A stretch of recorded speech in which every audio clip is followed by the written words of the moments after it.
क्या आप जानते हैं कि महाभारत के महान योद्धा कर्ण का जन्म सूर्य देव के आशीर्वाद से हुआ था? लेकिन उनकी जिंदगी त्याग, संघर्ष और नियति की एक अद्भुत कहानी है। आइए कर्ण के जन्म और उनके नदी से राजमहल तक के सफर की इस अद्भुत कहानी को जानें। महाभारत के युद्ध से बहुत पहले एक ऐसी कहानी घटी जो दिव्यता और मानव संघर्ष का प्रतीक बनी। ये कहानी है कर्ण की, महाभारत के उस नायक की जिसकी जिंदगी को नियति, भक्ति और त्याग ने आकार दिया। आइए इस कहानी की शुरुआत से शुरू करते हैं, कर्ण के चमत्कारी जन्म से। मथुरा के राजा कुंतीभोज निय संतान थे। उन्होंने अपनी चचेरी बहन की बेटी प्रीथा को गोद लिया, जिसे बाद में कुंती के नाम से जाना गया। कुंती न केवल सुंदर थी, बल्कि उनमें असाधारण गुण भी थे। एक दिन क्रोध के लिए प्रसिद्ध ऋषि दुर्वासा महल में आए। दुर्वासा को प्रसन्न करना आसान नहीं था, लेकिन कुंती ने अपनी भक्ति और विनम्रता से उनका दिल जीत लिया। ऋषि दुर्वासा ने कुंती को एक शक्तिशाली मंत्र दिया और कहा, जब भी तुम इस मंत्र का जप कर किसी देवता को पुकारोगी, वे तुरंत प्रकट होंगे और तुम्हें एक पुत्र का आशीर्वाद देंगे जो उस देवता के गुणों से संपन्न होगा। कुंती को यह नहीं पता था कि यह आशीर्वाद उनकी जिंदगी को हमेशा के लिए बदल देगा।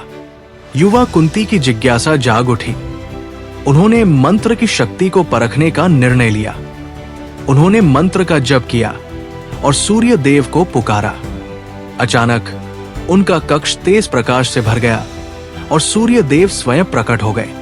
कुंती घबरा गई और सूर्य देव से वापस जाने की विनती करने लगी।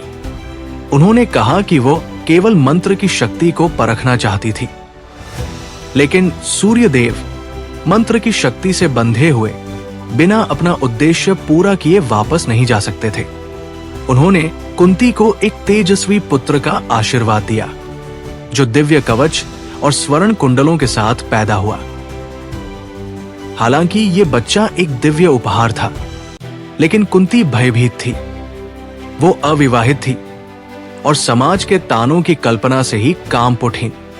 अपनी विवशता में उन्होंने एक हृदय विदारक निर्णय लिया। उन्होंने बच्चे को एक लकड़ी के बक्से में रखा और उसे नदी में बहा दिया। उसकी किस्मत को नियति के हाथों सौंप दिया। कुंती महल लौट आई, लेकिन उनका दिल भारी था। वो अक्सर अपने बच्चे को याद करती और चुपके से रोती।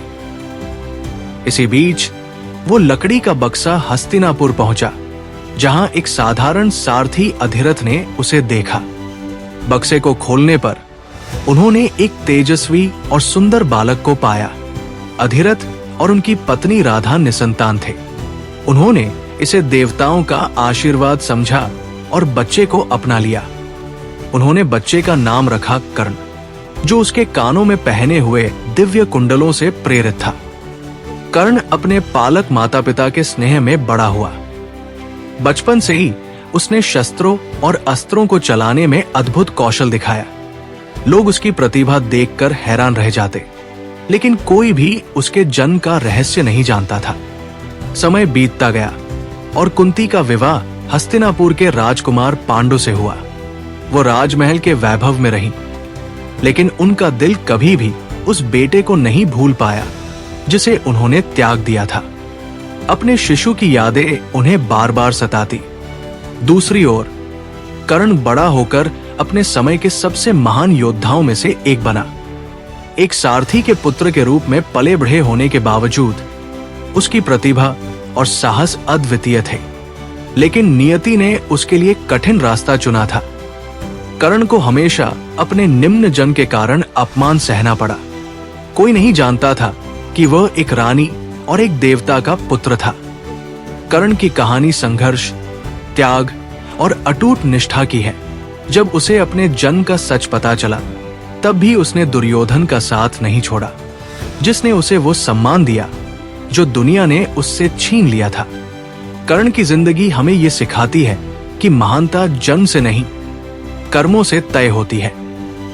अगर आपको कर्ण की कहानी उतनी ही दिलचस्प लगी जितनी हमें लगी, तो हमारे चैनल को लाइक, शेयर और सब्सक्राइब करना न भूलें। कमेंट्स में बताएं कि महाभारत के किस पात्र की कहानी आप सुनना चाहेंगे।